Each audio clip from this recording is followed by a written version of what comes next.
The Secret Cave, written by Rob H., narrated by yours truly. All three of them looked at the mouth of the cave as they approached. I don't know, Larry said suspiciously.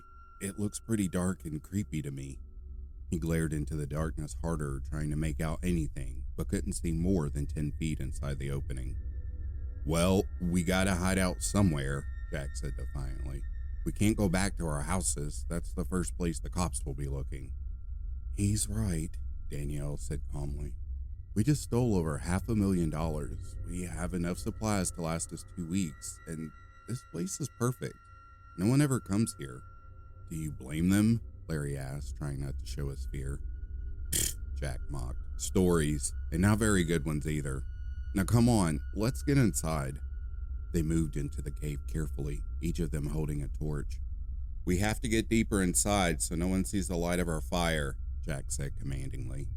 Larry sighed as they moved deeper and looked back over his shoulder to see the mouth of the cave growing further away. It was still daylight outside, so it was easy to see the world fading into the distance as they continued to move. He knew they were right. They had to hide out. But he also couldn't help thinking there must be a better, more comfortable place to do it. As the hours passed, they all began to feel the effects of the day. It had been a busy day. We're going to need some sleep, Danielle said with a yawn. Someone should keep watch, though. I think we should do it in shifts. Larry rolled his eyes and looked around. You two get some sleep. I'll take the first watch. I doubt I could sleep much anyway, he said nervously. He glanced at his watch as Jack and Danielle slept peacefully. Midnight, he sighed to himself. How could they sleep so soundly? He wondered to himself. He knew the stories about this place. He had heard them since he was a boy. As he watched the flames from the fire dance before him, he heard a noise from down one of the tunnels that intersected where they slept. He glanced nervously over at his sleeping friends. Whatever the noise was, it hadn't woken them. Must be my imagination, he muttered softly to himself and hugged his knees. He heard a soft giggle come from the tunnel, like that of a small child. He peered into the darkness to try to get a glimpse of what made the sound but couldn't see anything. Ugh, he sighed. I better go check it out. He rose and began to walk carefully down the tunnel. In the distance, he could hear running water. He approached the sound slowly with his torch in one hand and his gun in the other. He approached the water, which was flowing fast toward a deep chasm a few feet away, and then dropped off a ledge into a dark abyss. He heard the soft giggle again. Larry turned quickly and saw a small boy standing a few feet in front of him.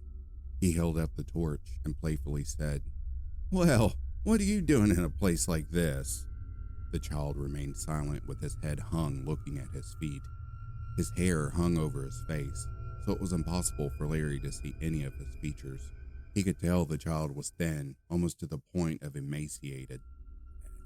Hey, are you okay? Larry asked nervously, as he strained to see more of the child. The child stood silently at first, then lifted his foot and took a step forward. Larry instinctively backed up as the splash echoed across the walls. The boy took several more steps toward him, causing Larry to back up even further. By now, the sound of the splashes were being drowned out by the sound of water falling down the chasm just behind him. He was so mesmerized and terrified by the small boy, he wasn't paying attention.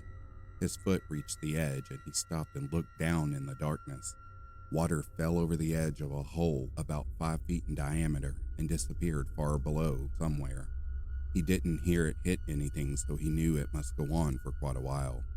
While he was busy looking down into the blackness, the child was all the while approaching until by now he was standing directly in front of Larry. When he finally looked up, the boy was inches from his face. The hair was gone from in front of his eyes, which were nothing but holes as black as the hole behind him. His skin was gray and hung loosely on his face. He smiled and Larry noticed he was missing several teeth.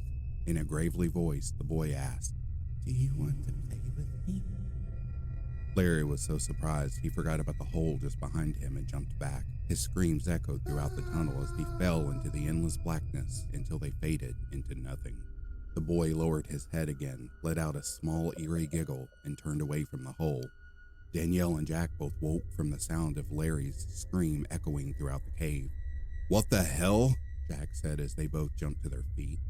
They both grabbed their torches and went down the same tunnel Larry had gone down. The sound of running water filled their ears as they drew closer. Their torchlight filled the cavern and hit Larry's gun right where he dropped it near the edge of the abyss.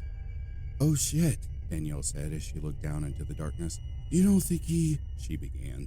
Jack grabbed her arm as he looked across the hole at the figure of a small boy standing on the other side. The child raised his head and with a gravely voice said, "Now you can play with me too." They both turned and ran as fast as they could back down the tunnel. They stopped just for a moment at their fire to grab the money and raced toward the opening of the cave. They never stopped even when they saw flashlights approaching them. "Well, well, well," Sheriff Walker said as they ran up to him. "Here," Jack said, tossing the bag of money at him. "Take it, just get us out of here," he begged. The sheriff had no idea what to make of the two of them, but he was glad he finally caught them. He slapped the cuffs on them and led them away through the woods as they both breathed a sigh of relief. Even though they were under arrest, they suddenly felt safer.